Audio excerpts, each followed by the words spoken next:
그러나 나도 육체를 신뢰할 만하며 만일 누구든지 다른 이가 육체를 신뢰할 것이 있는 줄로 생각하면 나는 더욱 그러하리니 나는 8일 만에 할례를 받고 이스라엘 족속이요 베냐민 지파요 히브리인 중에 히브리인이요 율법으로는 바리새인이요 열심으로는 교회를 박해하고 율법의 의로는 흠이 없는 자라. 그러나 무엇이든지 내게 유익하던 것을 내가 그리스도를 위하여 다 해로 여길 뿐더러 또한 모든 것을 해로 여김은 내 주 그리스도 예수를 아는 지식이 가장 고상하기 때문이라. 내가 그를 위하여 모든 것을 잃어버리고 배설물로 여김은 그리스도를 얻고 그 안에서 발견되려 함이니 내가 가진 의는 율법에서 난 것이 아니요 오직 그리스도를 믿음으로 말미암은 것이니 곧 믿음으로 하나님께로부터 난 의라. 내가 그리스도와 그 부활의 권능과 그 고난의 참여함을 알고자 하여 그의 죽으심을 본받아 어떻게 해서든지 죽은 자 가운데서 부활에 이르려 하노니 내가 이미 얻었다 함도 아니요 온전히 이루었다 함도 아니라 오직 내가 그리스도 예수께 잡힌 바 된 그것을 잡으려고 달려가노라. 형제들아 나는 아직 내가 잡은 줄로 여기지 아니하고 오직 한 일 즉 뒤에 있는 것은 잊어버리고 앞에 있는 것을 잡으려고 함께 읽겠습니다. 표대를 향하여 그리스도 예수 안에서 하나님이 위에서 부르신 부름의 상을 위하여 달려가노라. 아멘. 성경에 손을 얹고 함께 고백하겠습니다. 이는 살아계신 하나님의 말씀입니다. 아멘. 할렐루야. 주의 은혜와 평강이 여러분과 함께 하시기를 축원합니다. 오늘은 복음은 변화시키는 능력이다, 이런 제목으로 말씀 가운데 은혜를 나누고자 합니다. 2018년 2월에 세계적인 복음 전도자 빌리 그리엄 목사님이 돌아가셨습니다. 이분은 생전에 전 세계 수억 명의 인구에게 복음을 전했고, 그리고 수백만 명이 주께로 돌아오는 회심의 역사를 일으킨 위대한 전도자입니다. 언론은 20세기의 가장 위대한 전도자로 바로 이 빌리 그리엄 목사님을 이야기를 합니다. 이런 분의 가정이라고 한다면 온 식구들이 다 예수를 잘 믿고 신실하고 복음을 열심히 전하는 그런 가족이라고 우리가 생각할 수 있습니다. 그런데 실제는 그렇지 않았습니다. 이 빌리 그리엄 목사님의 외손자가 있는데 그 중에 튤리안 차비지라고 하는 그런 외손자가 굉장히 방황을 했고요. 그리고 집안을 쑥대밭으로 만들 정도로 아주 방탕한 생활을 했습니다. 16살에 집을 나갔어요. 틀에 박힌 신앙생활 너무 싫다, 난 자유를 얻고 싶다, 자유를 찾아 집을 나간 겁니다. 가출 청소년이 된 것이죠. 집에서는 얼마나 깜짝 놀랐겠습니까? 부모님의 마음이 어떻겠어요? 그래서 자기 자유를 찾아 떠났는데, 나가서 자유롭게 살면 행복할 줄 알았는데 이게 웬걸, 목마름이 더 심했습니다. 죽고 싶을 정도로 괴로웠어요. 그러다가 21살 때에 그는 인생의 끝자락에서 예수님을 만나게 됩니다. 변화를 받아요. 그리고 목사가 됩니다. 목사가 된 튤리안 차비진 목사님이 쓴 책이 Jesus All, 예수님이 전부입니다 라는 책인데, 이 책에 이런 내용이 나옵니다. 내가 시도한 something은 전부 nothing이었다. 나를 내려놓고 예수님만 남았을 때 나의 모든 것은 everything이 되어 있었다. 예수님만이 나의 전부입니다. 이 영어로 이런 표현을 썼기 때문에 우리가 싹 들어오진 않는데요, 미국 사람들은 이 말이 아마 너무 마음에 와닿았을 거예요. 풀어서 이야기하면 이런 내용이죠. 예수를 만나기 전에 영어로 nothing, 이 말은 아무것도 아니다, 그런 인생이었다는 겁니다. 근데 예수를 만난 이후 나의 인생은 모든 것이 의미가 있는 everything, everything은 모든 것을 말하거든요. 그런 인생이 되었다. 왜냐하면 모든 것 대신 예수님과 동행하기 때문이라는 것입니다. 예수를 만나면 변화됩니다. 방탕한 생활을 하던 젊은이도 예수 만나면 변화됩니다. 그렇게 속속이던 자녀도 예수 만나면 새로워진다는 것입니다. 이보다 더 극적인 변화가 성경에 나오는데 바로 사도 바울의 변화입니다. 이 사도 바울의 본래 이름이 사울이죠. 그는 역사상 가장 위대한 전도자인데 그의 변화가 굉장히 드라마틱합니다. 이 사울이라고 하는 이름은 이스라엘의 초대 왕의 이름입니다. 아마 그의 부모님이 사울왕처럼 위대한 임금이 되라, 위대한 인물이 되라, 높은 사람이 되라, 이런 의미로 지어진 이름이라고 볼 수가 있을 겁니다. 사울은 자신의 이름에 대해 자부심을 가졌을 겁니다. 인간적인 자랑거리가 참 많았던 사람입니다. 오늘 본문 빌립보서 3장 4절에서 6절을 보겠습니다. 그러나 나도 육체를 신뢰할 만하며 만일 누구든지 다른 이가 육체를 신뢰할 것이 있는 줄로 생각하면 나는 더욱 그러하리니 나는 8일 만에 할례를 받고 이스라엘 족속이요 베냐민 지파요 히브리인 중에 히브리인이요 율법으로는 바리새인이요 열심으로는 교회를 박해하고 율법의 의로는 흠이 없는 자라.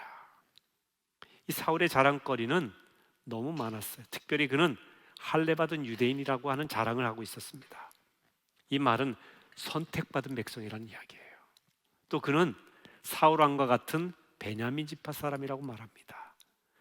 야곱의 12아들이 있어서 그 12아들이 이스라엘의 12지파를 이루죠. 그 중에 막내 아들이 베냐민인데 이 베냐민 지파에서 이스라엘의 초대 임금이 나온 거예요. 그러니까 그런 자부심이 있었죠. 베냐민 지파. 제가 지난 주간에 목회자 세미나를 갔었는데요. 저랑 같은 테이블에 있는 목사님이 자신을 소개하는데 저는 사울처럼 베냐민 지파는 아니고 저는 베네민 지파입니다. 비만인 선교회 회장으로 있습니다 하면서 이 우쩌고리를 딱 단추를 풀러 배를 내미는데 정말 베네민 지파가 맞는 분이었어요. 여러분 가운데도 베네민 지파가 좀 있지 않을까 생각이 되는데, 근데 사울은 베네민 지파가 아니라 베냐민 지파입니다. 율법을 지키기로 아주 소문난 바리새인입니다. 그리고 히브리인 중에 히브리인이죠. 사울은 자기의 이름, 자기 가문, 자신이 배운 학문, 자신의 율법적인 열심, 자신이 갖고 있던 로마 시민권이라고 하는 권력, 이런 것들을 자랑했어요. 무엇보다도 사울은 자신이 교회를 박해하는데 앞장선 열심 있는 자라는 걸 자랑했습니다. 사울은 그리스도인들을 증오했습니다. 위협했고요, 심지어 살해했습니다. 초대교회 7 집사 중에 하나였던 스데반의 순교에 가장 앞장섰던 인물이 사울이었습니다. 이걸 자랑했어요. 그랬던 사울이 변했습니다. 달라져도 너무 달라졌어요. 사울은 그리스도인들을 박해하기 위해서 다메섹이라고 하는 도시로 가던 도중에 부활하신 예수님을 만납니다. 예수님께서 사울아 사울아 어찌하여 내가 나를 핍박하느냐. 그때 사울이 예수님을 만나게 됩니다. 자신이 행하려고 하던 그 열심이 잘못된 것임을 깨닫게 됩니다. 그때 그 체험 이후에 그는 사흘 동안 보지도 못하고 마시지도 먹지도 못하는 그런 상황이 되었어요. 다메섹으로 가던 길을 돌려 기도의 사람, 주님의 제자인 아나니아의 집으로 가게 됩니다. 아나니아가 그의 머리에 손을 얹고 안수기도를 할 때에 그의 눈에서 비늘 같은 것들이 벗겨지면서 보지 못했던 눈이 보게 되었습니다. 그는 그때 육신의 눈만 뜬 것이 아니라 영적인 눈을 떴어요. 복음의 눈을 떴습니다. 예수를 만난 이후 사울이 바울이 되었습니다. 여러분, 사울은 위대한 자, 임금의 이름이지 않습니까? 근데 이 바울이라고 하는 말은 원어적인 의미로 작다, 시원찮다, 변변치 않다, 이런 의미예요. 다시 말해서 예수를 만나기 전 그는 복음을 믿기 전에는 교만했습니다. 사울처럼 위대한 인물이 될 걸 꿈꿨습니다. 하지만 자신을 자랑하던 그가 복음을 믿은 후에 예수를 만난 뒤에는 나는 작다라고 말한 겁니다. 현찮고 부족하고 자신은 죄인의 괴수라고 고백했습니다. 전에는 자신의 잘남을 자랑했지만 예수님을 만난 이후에는 자신의 약함을 자랑하고 예수의 강함을 자랑했습니다. 오직 자신이 자랑할 것은 예수 그리스도라고 고백을 한 겁니다. 바울도 이 차비진 목사님처럼 Jesus all, 예수님이 나의 전부입니다, 이런 고백을 한 것이죠. 바울은 기독교인을 핍박하던 자리에서 이제는 기꺼이 기독교인이 되어서 핍박받는 자리로 가는 겁니다. 얼마나 달라졌습니까? 무엇이 이 바울을 변화시킨 겁니까? 바로 복음입니다. 복음. 복음은 예수 그리스도입니다. 우리 인생은 예수를 만날 때 변화됩니다. 누구나 예수 만나면 변화됩니다. 요한복음 4장의 사마리아 여인, 인생의 불행의 연속 속에 있었던 그 여인, 5명의 남자를 갈아치워도 삶의 만족이 없었던 이 여인, 창기와 같은 여인이고 손가락질 받던 부도덕한 이 여인이 예수를 만나자 인생의 기쁨을 얻고 마을로 내려가 내가 메시아를 만났다라고 복음을 전하는 전도자가 되었습니다. 누가복음 19장에 보면 돈만 알고 살던 세리장 삭개오가 예수를 만나자 자신의 소유 절반을 사회에 기부하겠다고 약속을 했어요. 남의 것을 빼앗은 일이 있으면 4배나 갚겠다고 회개하는 마음으로 이야기를 했습니다. 움켜쥐고 소유하던 인생에서 베풀고 나누는 인생이 되었어요. 예수를 만났을 때 말입니다. 복음을 접했을 때 이런 역사가 일어나는 겁니다. 바울은 자신의 궁극적인 자랑거리가 복음이라고 고백을 합니다. 그가 이방인의 사도가 되어 복음을 자랑하며 다녔습니다. 자신이 회심한 것도 이방인의 사도가 된 것도 모두 자기 능력이 아니라, 자기가 잘나서가 아니라 복음의 능력, 예수를 만났기 때문이라고 고백을 합니다. 무엇보다도 복음은 모든 믿는 자에게 구원을 주시는 하나님의 능력입니다. 근데 이 복음의 능력이 어디에 나타날까? 믿는 자에게 나타납니다. 믿는 자에게. 종교개혁가 마틴 루터는 로마서를 연구하던 중에 복음의 능력을 알았어요. 그래서 로마서 1장 17절 오직 의인은 믿음으로 말미암아 살리라, 이런 고백을 했죠. 이런 고백을 자기의 고백으로 받아들인 겁니다. 그런데 당시 중세 가톨릭 교회는 구원에 있어서 믿음이 아니라 행위를 강조했어요. 행위 지상주의, 공로주의를 앞세웠습니다. 그 대표적인 예가 바로 면죄부를 판매하는 겁니다. 죄를 면해주는 증서를 판매해서 많은 헌금을 거둬들여서 이걸로 성당을 지었어요. 조상의 이름으로 면죄부를 사게 되면 헌금함에 돈이 땡그랑 떨어지는 소리와 함께 연옥에 있던, 천국과 지옥 중간의 단계라는 연옥, 우리 기독교 사상에는 없습니다마는 이 연옥에 있던 조상들이 해방이 되어서 낙원으로 올라갈 수 있다, 이렇게 얘기한 겁니다. 헌금하는 그 행위가 사람의 죄를 사해주고 구원해준다, 이렇게 이야기한 거예요. 사실 전혀 성경적이지 않습니다. 신앙적이지도 않고 복음적이지도 않은 이야기인데 중세 교회가 그렇게 타락한 교회였다는 것입니다. 루터는 당시 종교 지도자들이 잘못된 신앙관을 갖고 있다고 생각했습니다. 그래서 마틴 루터는 독일의 비텐베르크 교회 정문에 95개조 반박문을 써붙이면서 이 면죄부 판매 잘못되었으니 토론하자. 또 당시에 사상 중에 하나가 뭐였냐면 교황 무오설. 교황도 사람인데도 교황은 죄가 없다. 그래서 그가 선언하고 이야기하는 것은 다 죄가 없는 이야기들이다 라고 이야기하는 교황 무오설을 강조했단 말이죠. 이건 너무 문제가 많은 이야기다. 의인은 하나도 없다고 했는데 어떻게 교황도 사람인데 죄가 없다고 할 수 있느냐, 오류가 없다고 할 수 있느냐, 이걸 토론하자고 제안한 게 95개조 반박문이에요. 근데 당시 교회는 이걸 안 받아들였을 뿐만 아니라 루터의 사상을 이단 사상이라고 하면서 그걸 철회하지 않으면 이 카에탄이라고 하는 추기경은 화형에 처하겠다라고 으름장을 놓기도 했습니다. 그러나 루터는 자신을 그리스도인으로 만든 이 복음을 어떻게 처리하겠습니까? 부인할 수가 없는 거예요. 그것을 처리하면 살 수 있는데, 근데 그는 처리한다는 말 대신 뭐라고 외쳤느냐? 크레도. 이 크레도라고 하는 말은요, 믿는다는 뜻이에요. 무엇을 믿느냐? 나는 복음을 믿는다, 이 말입니다. 나는 복음을 믿는다. 여러분, 우리가 복음을 믿을 때 그 능력이 나타납니다. 복음의 능력은 믿는 자에게 나타납니다. 무엇보다도 복음은 우리에게 구원을 주시는 능력입니다. 로마서 10장 9절 10절 말씀을 같이 읽습니다. 내가 만일 내 입으로 예수를 주로 시인하며 또 하나님께서 그를 죽은 자 가운데서 살리신 것을 내 마음에 믿으면 구원을 받으리라. 사람이 마음으로 믿어 의에 이르고 입으로 시인하여 구원에 이르느니라. 내가 만일 입으로 예수를 주로 시인하면, 하나님께서 그를 죽은 자 가운데서 살리신 것을 내 마음에 진심으로 믿으면 구원을 얻으리라. 사람이 마음으로 믿어 의에 이르고 입으로 시인하여 구원에 이르느니라. 우리가 믿음으로 구원에 이르는 겁니다. 우리가 만일 복음을 진심으로 믿으면 구원받습니다. 믿으면 죄인이 의로움을 얻게 됩니다. 복음을 믿으면 포로된 자가 자유케 됩니다. 성경에는 저는 자가 걷게 된다고 했습니다. 죽은 자가 살아난다고 했습니다. 복음은 불행을 승리로 만드는 능력입니다. 복음을 믿으면 그 어떤 공격도 그 믿는 자를 넘어뜨릴 수 없어요. 마틴 루터는 자신을 이단으로 몰아가는 수많은 공격을 받았습니다. 그렇지만 흔들리지 않았어요. 왜? 그 공격 속에서도 그래도 나는 복음을 믿는다라고 외치며 살았기 때문에 그렇습니다. 성경에 있는 복음을 그는 끝까지 붙들었어요. 결국 승리하여 오늘날 전 세계적으로 수억의 개신교인들이, 기독교인들이 생기게 된 겁니다. 그의 믿음을 흔드는 수많은 공격이 있었지만 그가 승리할 수 있었던 것은 그가 공격받을 때마다 외치고 고백하고 찬송했기 때문입니다. 그것이 그 유명한 585장 내 주는 강한 성이요라고 하는 찬송이에요. 이 찬송에 보면 1절에 이렇게 돼 있어요. 내 주는 강한 성이요 방패와 병기 되시니 큰 환난에서 우리를 구하여 내시리로다. 옛 원수 마귀는 이때도 힘을 써 모략과 권세로 무기를 삼으니 천하에 누가 당하랴. 2절은 이렇게 돼 있죠. 내 힘만 의지할 때는 패할 수밖에 없도다. 힘 있는 장수 나와서 날 대신하여 싸우네. 이 장수 누군가? 주 예수 그리스도 만군의 주로다.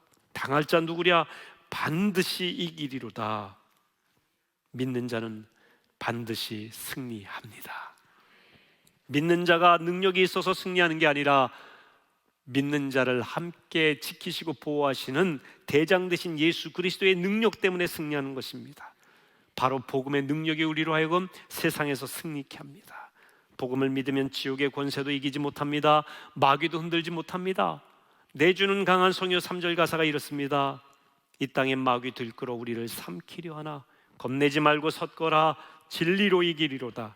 친척과 재물과 명예와 생명을 다 빼앗긴데도 진리는 살아서 그 나라 영원하리라.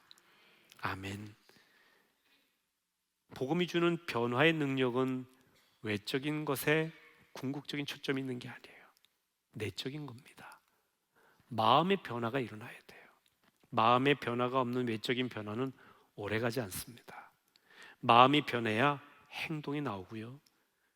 하나님께서 원하시는 바입니다. 하나님은 우리가 마음으로부터 순종하고 복종하는 걸 원하세요. 마음의 변화로 완전히 새롭게 되는 것을 우리는 거듭남이라고 말합니다. 거듭남은 다시 태어나는 것입니다. 다시 태어나려면 어떻게 해야 될까요? 옛 자아가 죽어야 되겠죠. 옛 자아가 죽는 과정이 회개입니다. 회개는 자신이 죄로 인해 죽었다는 것을 인정하는 것입니다. 회개는 죄에서 자신이 돌아서겠다고 하는 고백입니다. 그런데 이 회개의 차원을 두 가지로 말씀하신 분이 있어요. 영국의 대각성을 일으킨 위대한 전도자 조지 휘필드입니다. 그는 두 가지 회개라고 했는데 하나는 자신의 죄를 회개하라고 했고요. 또 하나는 자신의 의를 회개하라 이렇게 이야기했습니다. 우리가 자신의 죄를 회개하는 건 이해할 수 있죠. 거짓말, 불의한 생각, 나쁜 행동들, 이기적인 욕심들 이런 거 회개해야 되겠죠. 근데 자기 의를 회개하라는 말이 쉽게 이해가 되질 않습니다. 휘필드는 이렇게 얘기합니다. 우리의 강점이 죄보다 더 위험하다. 그래서 죄에 대한 회개보다 자기 의에 대한 회개가 더 강력해야 한다고 말합니다. 그러니까 이런 겁니다. 내가 정직하게 살아왔어요. 나는 정직한 사람이다. 내가 다른 사람을 도우며 살아왔어요. 나는 누군가에게 도움을 주는 사람이다. 또 나는 성실해. 시간도 잘 지켜. 나는 성실한 사람이다. 나는 열심히 신앙생활하고 예배드리고 헌금생활도 나는 믿음이 좋다. 나는 문제가 없다. 이게 자기 의예요. 이게. 그래서 나는 아무 문제 없다. 자신이 전적으로 타락한 존재라고 하는 깨달음 없이는 하나님을 전적으로 의지하고 사모하지 않게 된다는 거죠. 우리는 자기 죄에 대해서 절반만 회개하는 거예요. 우리의 의에 대해서 전적으로 내가 부족한, 타락한, 교만한, 어리석은 존재라고 하는 회개가 없어요. 자기 의의를 자랑했던 걸 회개하지 않으면 진정한 복음의 능력을 맛볼 수가 없는 겁니다. 여러분, 이 컵에 물이 있잖아요. 근데 여기다 오렌지 주스를 담고 싶으면 가득 담기 위해서는 이 속에 있는 물을 완전히 비워야 돼요. 절반만 비웠다. 그러면 오렌지 주스는 이 컵에 절반만 차게 될 거예요. 온전하지가 않아. 그러니까 여러분이 회개를 할 때 적당히 회개만 하면, 부분적인 회개만 하면 전적인 하나님의 능력을 경험할 수가 없다는 거예요. 사도 바울 보세요. 예수님을 만나고 난 다음에 자기의 모든 과거에 자랑했던 자랑거리들을 배설물로 여겼어요. 학문과 가문과 학벌과 권력과 명예와 인기와 자기 의를 다 배설물로, 더럽고 추한 자랑거리였다고 고백을 합니다. 그리고 회개하죠. 그리고 자신의 자랑, 유일한 자랑거리는 오직 예수 그리스도의 십자가라고 이야기하는 겁니다. 회개라고 하는 것은 자신의 옛 자아에 대해서 철저하게 절망하는 거예요. 나의 옛 자아로는 나를 구원할 수 없는 겁니다. 여러분이 여러분 자신에 대해서 철저히 절망할 때, 나는 부족하고 할 수 없고 나 같은 죄인이 없다라고 고백할 때 철저하게 하나님을 사모하게 됩니다. 주 없이 살 수 없다고 고백하게 되는 것이죠.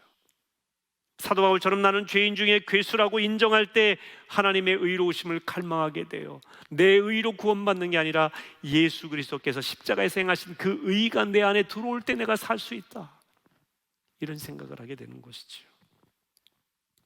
그렇기 때문에 여러분 자신에 대해서 철저하게 절망하십시오. 내가 자랑거리가 없어요. 세상에서 사람들이 대단하다고 말한 게 하나님 앞에서는 아무런 자랑거리가 되질 않아. 의에 대해서 회개하십시오. 그리고 오직 예수를 붙드시기를 주의 이름으로 축원합니다. 복음이 우리 마음을 사로잡으면 전하지 않고는 견딜 수가 없습니다. 복음을 자랑하게 됩니다. 바울이 그랬어요. 복음을 만나고 보니 다른 것은 아무것도 아니었다는 겁니다. 복음이 주는 유익에 비하면 다른 것은, 이 세상의 자랑거리는 아무런 유익거리도 안 된다라고 하는 이야기를 합니다. 자, 오늘 본문 7절 8절 같이 읽습니다. 그러나 무엇이든지 내게 유익하던 것을 내가 그리스도를 위하여 다 해로 여길 뿐더러 또한 모든 것을 해로 여김은 내 주 그리스도 예수를 아는 지식이 가장 고상하기 때문이라. 내가 그를 위하여 모든 것을 잃어버리고 배설물로 여김은 그리스도를 얻고, 여기서 그러나 무엇이든지 내게 유익하던 것을 내가 그리스도를 위하여 다 해로 여길 뿐더러 그랬죠. 그러나 하는 것은요, 전환, 반전을 의미합니다. 그러니까 이 말씀 앞에 있는 내용을 반전시키는 거예요. 앞에 있는 내용이 바로 자기의 세상적인 자랑거리를 얘기했잖아요. 히브리인 중에 히브리인, 율법으로는 바리새인, 할례받은 유대인이라고 하는 것, 공부 많이 했다라고 하는 것, 율법에 열심이었다는 것, 교회를 박해하는 자였다는 것, 이런 것들을 자랑했어요. 세상적으로는 대단한 영예예요. 권력이에요. 자랑거리예요.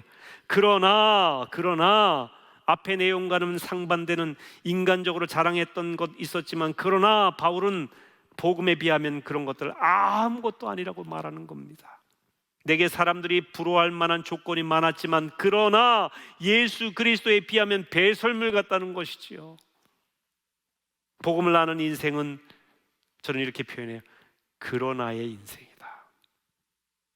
대전환의 인생이다. 반전의 인생이다. 바로 이런 겁니다. 전에는 세상 즐거움에 빠져 살았지만 그러나 이제는 예수 믿는 즐거움에 사는 인생이다. 전에는 낙심하고 절망하던 인생이었지만 그러나 이제는 주 안에서 영원한 소망을 품고 사는 인생이다.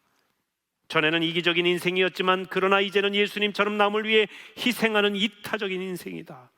전에는 세상의 지식과 명예와 권력을 자랑했지만 그러나 이제는 나의 약함과 예수의 강함을 자랑하는 인생이다. 이런 이야기입니다.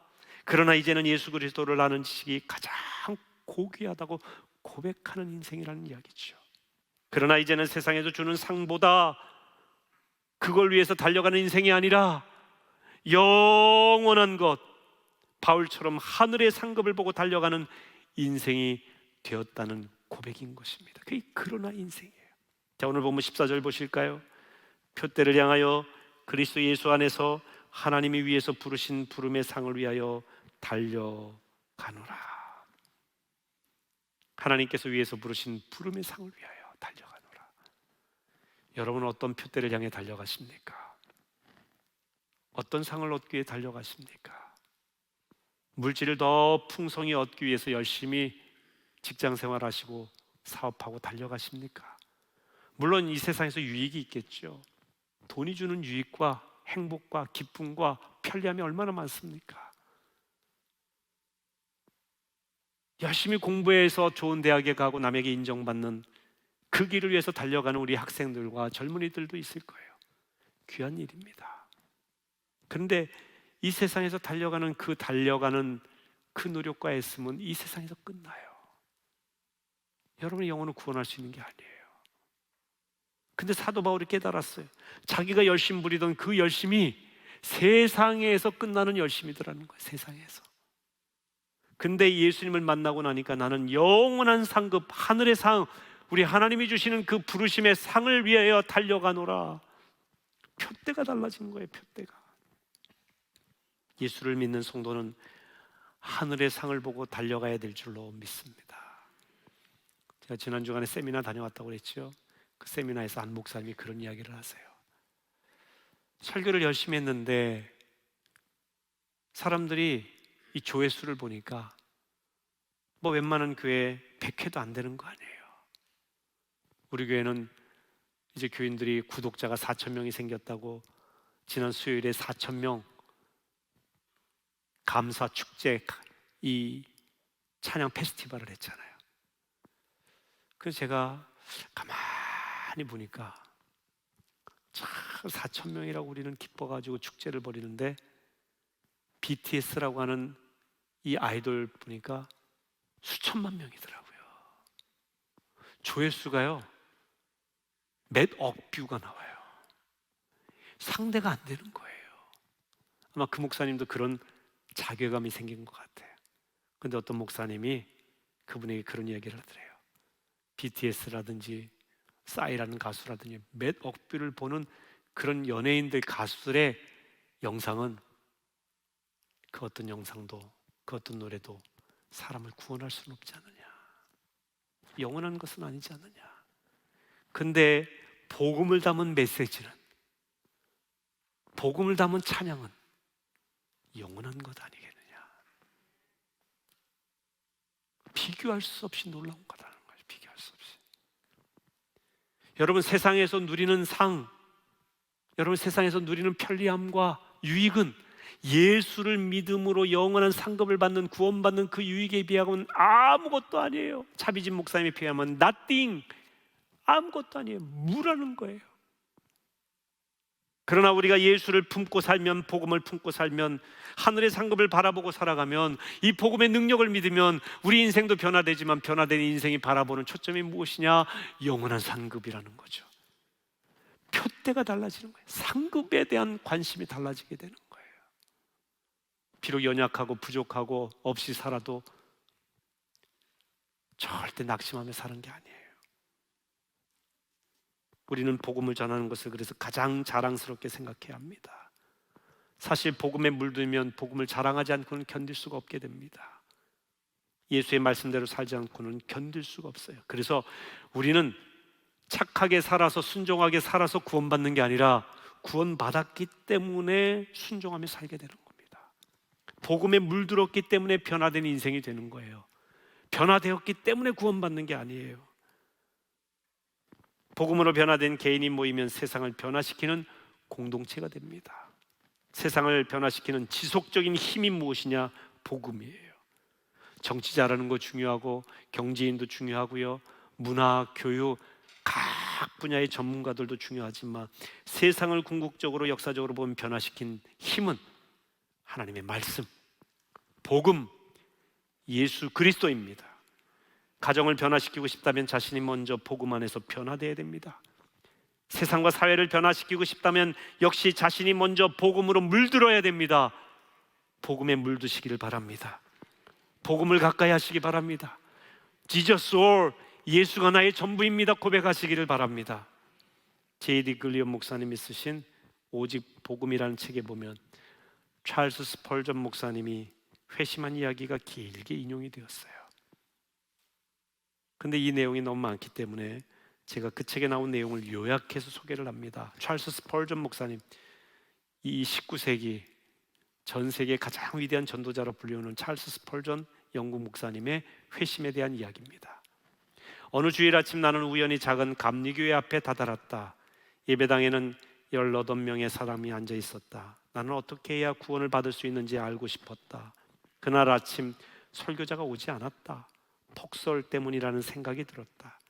마침내 체구가 빈약한 한 사람이 설교하기 위해 강단에 올랐다.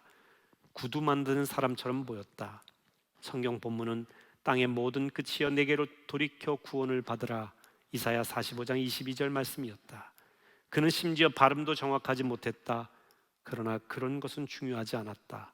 설교자는 말하기 시작했다. 친구들이여, 본문은 돌이키라고 말씀합니다.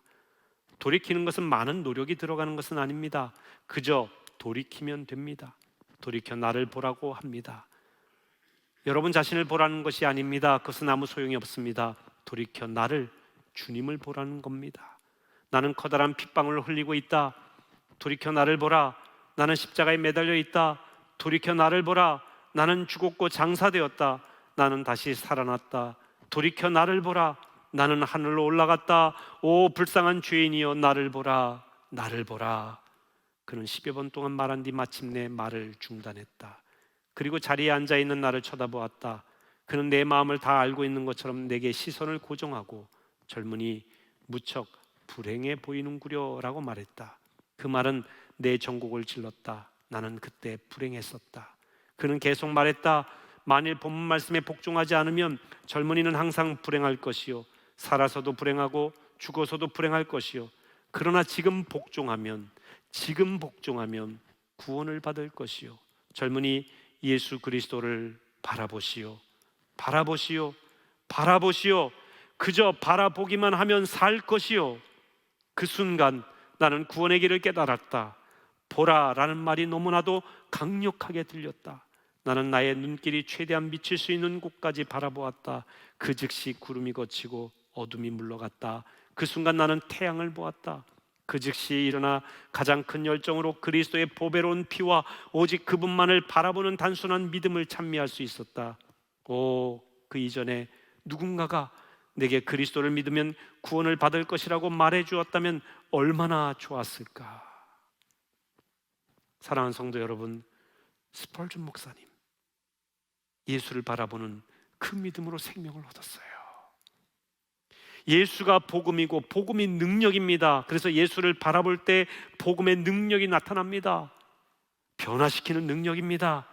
오직 복음만이, 예수 그리스도께서 여러분 대신 십자가에서 구원을 이루셨다고 하는 그 복음만이 여러분을 진정으로 변화시킬 것입니다. 영상을 통해서 예배드리는 우리 성도님들에게 말씀드립니다. 영상만 보지 마십시오. 예수를 바라보시기 바랍니다. 이 자리에 함께 하신 우리 성도님들, 예수를 바라보시기를 바랍니다. 예수가 복음이요, 예수가 능력이요, 예수가 구원이요, 예수를 통해서 우리는 영원한 생명을 얻습니다. 예수를 품고 살면 지저스 올 모든 것을 품고 사는 거예요. 그러나 아무리 많은 것들을 소유해도 예수를 잃어버리면 다 잃어버리는 겁니다. 이 어려운 코로나의 시기에도 지저스 올, 예수님이 나의 전부입니다 고백하며 살아가시는 여러분 되시기를 주님의 이름으로 축원합니다. 주만 바라볼지라 찬양하고 합심으로 기도하겠습니다.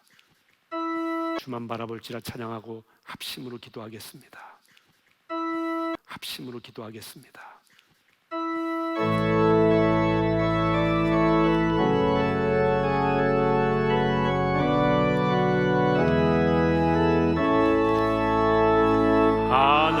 하나님의 사랑을 사모하는 자, 하나님의 평안을 바라보는 자, 너의 모든 것 창조하신 우리 주님이 너를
응답하시니 너는 어느 곳에 있든지 주를 향하고 주만 바라볼지라 주만 바라볼지라.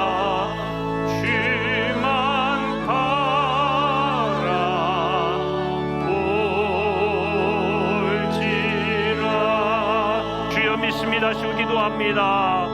주여 믿습니다.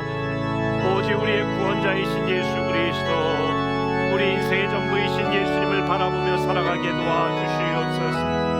복음을 품고 살아가게 도와주시옵소서. 복음에 물들어 살아가게 도와주옵소서. 우리의 죄를 주님 앞에 회개합니다.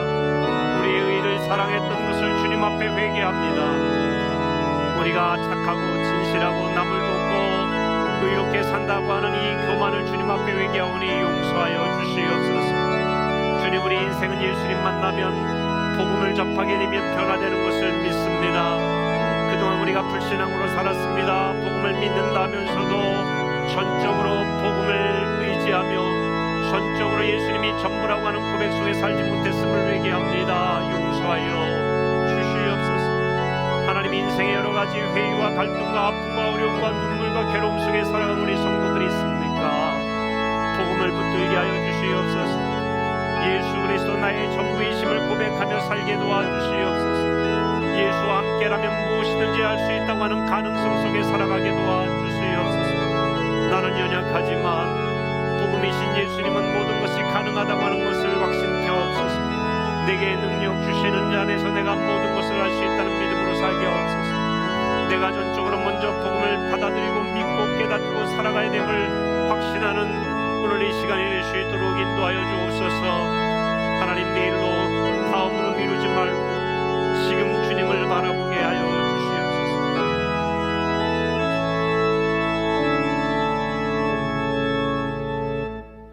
은혜로우신 하나님, 우리를 구원하시기 위해 예수 그리스도를 이 땅에 보내심을 믿습니다. 루터가 그 어려운 상황 가운데서도 그래도 나는 믿습니다, 나는 복음을 믿습니다 외쳤던 것처럼 코로나의 상황, 참 믿음을 유지하기 어려운 이 상황, 복음을, 예수를 믿기 어렵다고 하는 이 상황 속에서도 여전히 우리는 그래도 나는 복음을 믿습니다, 예수를 믿습니다, 예수가 구원자임을 믿습니다, 영원한 상급과 생명이 있음을 믿습니다. 이 믿음을 고백하며 살아가는 우리 성도들이 다 되게 하여 주옵소서. 복음으로 내가 변화되고 복음 안에서 세상을 변화시켜 나가는 위대한 그리스도인들이 다 되게 하여 주시옵소서. 예수님의 이름으로 기도하옵나이다. 아멘.